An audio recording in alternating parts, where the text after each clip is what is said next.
Assalamualaikum warahmatullahi wabarakatuh. Innal hamdalillah nahmaduhu wa nasta'inuhu wa nastaghfiruh wa na'udzu billahi min shururi anfusina wa min sayyiati a'malina.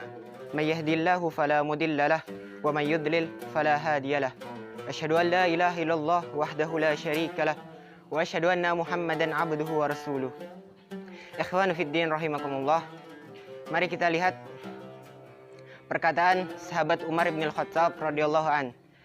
Beliau mengatakan, sesungguhnya Allah menyembunyikan ridhonya dalam amal-amal yang diperbuat oleh manusia.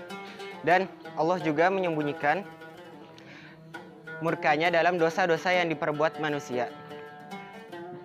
Lalu Allah juga menyembunyikan kekasih-kekasihnya dalam orang-orang yang diremehkan. Masya Allah. Maka kita tidak boleh meremehkan 3 hal ini. Yang pertama adalah kita tidak boleh meremehkan amal-amal kita. Karena sesungguhnya amal itu tidak bergantung kepada besar atau kecilnya amal tersebut maupun dahsyat atau sepelenya amal tersebut. Namun amal tersebut adalah amal yang mendapatkan ridho dari Allah. Karena ridho Allah Subhanahu wa taala adalah ahsanu amala. Dan ridho Allah Subhanahu wa taala adalah sebaik-baiknya amal. Selain juga amalan fardu yang kita kerjakan untuk mendapatkan ridho Allah Subhanahu wa taala, kita juga harus mengerjakan amal-amal yang lain yang sepele namun bisa kita kontinukan atau kita dawamkan, kita konsistenkan. Sebagaimana sabda Rasulullah sallallahu alaihi wasallam, inna ahabba a'mala ila Allahi adwamuha wa in qalla. Sesungguhnya amal yang paling dicintai oleh Allah Subhanahu wa taala adalah amal yang paling dawam atau amal yang paling konsisten walaupun sedikit. Kita lihat dari kisah Al-Imam Abu Daud rahimahullah ta'ala. Beliau ketika beliau ingin menyeberang sungai, lalu beliau menyewa sebuah perahu.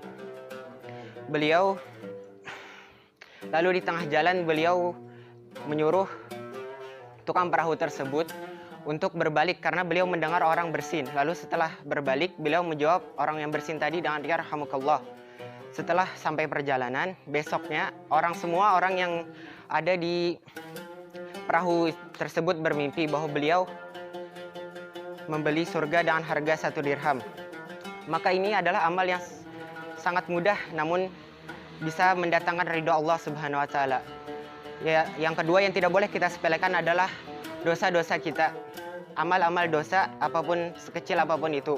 Karena kata Fudail ibn Iyad rahimahullah ta'ala, masalah pada dosa itu adalah bukan besar atau kecilnya dosa tersebut, tapi kepada zat siapa yang kita durhakai atau kita maksiati. Maka dari itu kita tidak boleh meremehkan dosa sekecil apapun itu.